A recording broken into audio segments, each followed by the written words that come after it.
But let's just get another viewpoint on this terrible tragedy. Mr. Prempal Sharma is joining us, former Executive Director of the Indian Railway Board. Thank you so much for joining us. You've got some chance here to analyze and understand all that has happened. What's your own sense of what went wrong in this case and what can be done to make sure it doesn't happen again? I think it will be too early to speculate on that. But one conclusion I have reached, if you won't mind, the tragedy is very apparent. Those who are asking for resignation, that debate I will not into that, because this kind of politics is a part of the democracy. Let them. Now, my suggestion or my impression is, now we must review our all policies. And all policies, when I say I am retired railwayman, but I am part of this country. The system is collapsing, whether it's the institutions of education or any other, but I will focus only on the railways. So now what I'm saying, that review should be there of our policies, that now instead of going for the fast train, the rushing for the Vande Bharat, bullet is only one part of that.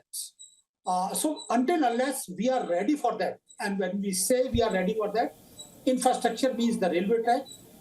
So if I could just interrupt you, I think what you're saying is obviously clear. I think nobody would disagree with that. Railway safety has to be the first priority and only then should anything else come. But we have been discussing railway safety for 60 years, 70 years. Now, what seems to have gone wrong in this case, human error, somebody overriding the system, whether by sabotage or whether deliberately. How do you guard against something like that? I mean, how do you make sure that that never happens?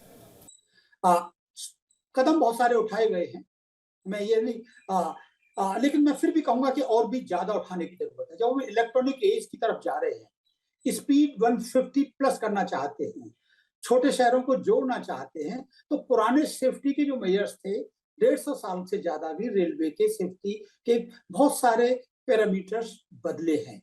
Railway उन दिनों की speed अलग थी, आज की अलग है, facilities अलग है।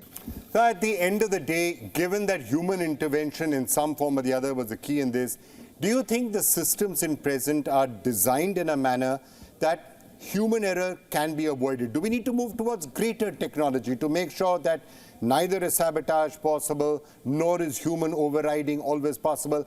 I guess at some point or the other, humans will have to be involved, right, in fixing the system if something goes wrong. But do we rely more on technology now? Should we rely more on technology and therefore reduce the possibility of human error? Because ultimately, I feel the technology is very important, machine is very important, but somehow the man is also equally important. Somebody will have to rectify. So these are the questions, and what I feel with a full of tears in my eye, now at least this minister or this railway, though I have no the courage of defending that, but they must and they should do. Whole ministry priority should be focused on such kind of activity. Even if we have to cut our expenditure, our pension, our DA, our 5-star facilities, because that I'm part of that. The upper class of railway officers, they are always in search of the best facilities.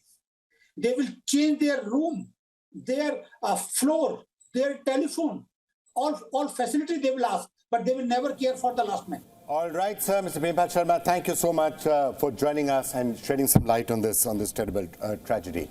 Let's turn our attention now to what the foreign media has been saying about India, and perhaps not surprisingly, there were lots and lots of references to that particular train crash out there in The Independent, for example.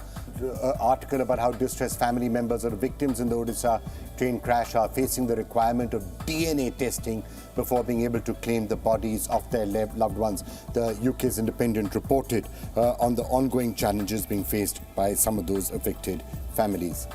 Time magazine interviewed many experts who pointed out that while the Indian government has spent a lot on the railways, a lot of focus has been there on speed and comfort through the introduction of new trains. They spoke to some experts who emphasized the need for greater efforts to enhance the safety of older trains that are still in operation.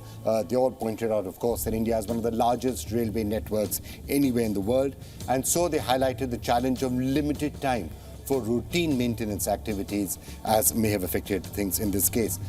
The Financial Times spoke about all the investments that have gone into Indian railways. They said while the length of electrified railway lines in India has increased significantly since 2014, They said that some critics argue that the focus on infrastructure may not adequately address the safety concerns until there is improved capacity and qualifications among railway personnel responsible for safety. So they said that more focus has to go on there.